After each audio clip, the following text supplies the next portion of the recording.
everybody. Thank you for joining me again for story time. Today's book is going to be Corduroy. I'm very excited to read this, so I hope you all enjoy. Story and pictures by Don Freeman.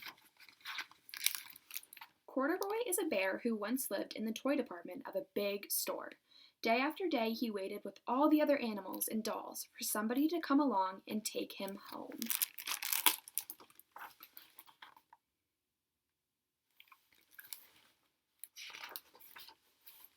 The store was always filled with shoppers buying all sorts of things, but no one ever seemed to want a small bear in green overalls. Then one morning, a little girl stopped and looked straight into Corduroy's bright eyes. "Oh, Mommy," she said, "look, there's the very bear I've always wanted." "Not today, dear," her mother sighed. "I've spent too much money already. Besides, he doesn't look new. He's lost the button to one of his shoulder straps."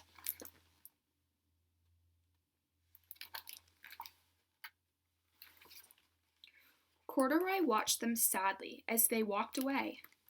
"I didn't know I'd lost a button," he said to himself. "Tonight I'll go and see if I can find it."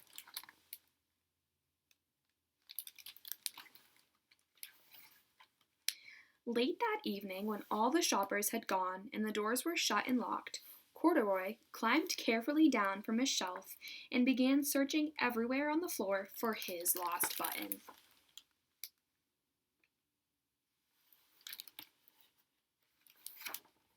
Suddenly, he felt the floor moving under him.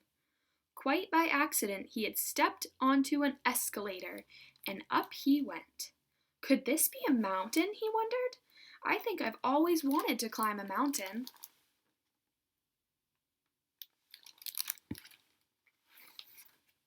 He stepped off the escalator as it reached the next floor, and there, before his eyes, was a most amazing sight. Tables and chairs and lamps and sofas and rows of beds. "This must be a palace," Corduroy gasped. "I guess I've always wanted to live in a palace."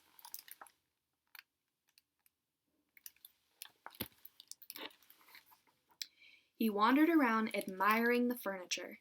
"This must be a bed," he said. "I've always wanted to sleep in a bed." And up he crawled onto a large, thick mattress. All at once he saw something small and round. "Why, here's my button," he cried, and he tried to pick it up, but like all the other buttons on the mattresses, it was tied down too tight.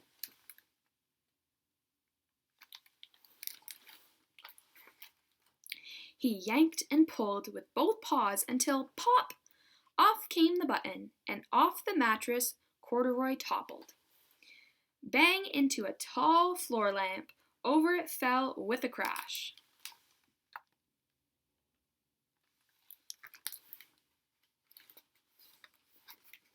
Corduroy didn't know it, but there was someone else awake in the store. The night watchman was doing his rounds on the floor above. When he heard the crash, he came dashing down the escalator. "Now who in the world did that?" he exclaimed. "Somebody must be hiding around here."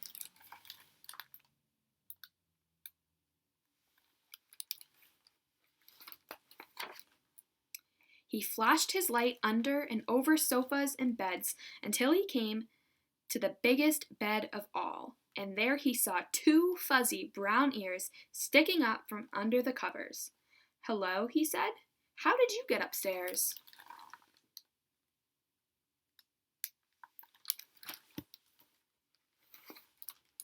The watchman tucked Corduroy under his arm and carried him down the escalator and set him on the shelf in the toy department with the other animals and dolls.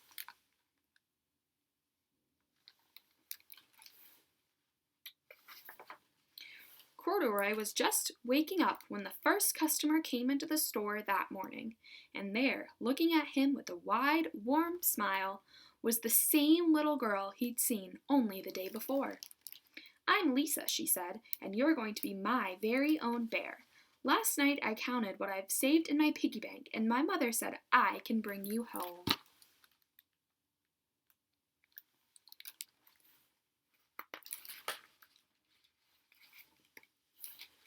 "Shall I put him in a box for you?" the saleslady asked.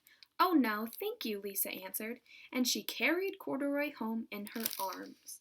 She ran all the way up 4 flights of stairs into her family's apartment and straight to her own room.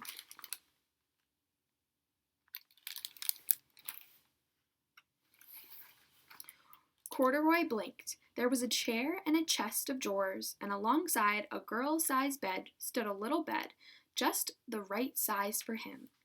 The room was small, nothing like that enormous palace in the department store. This must be home, he said. I know I've always wanted a home. Lisa sat down with Corduroy on her lap and began to sew a button on his overalls.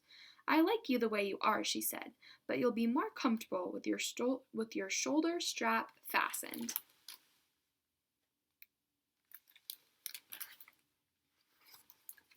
You must be my friend, said Corduroy. I've always wanted a friend. Me too, said Lisa, and gave him a big hug.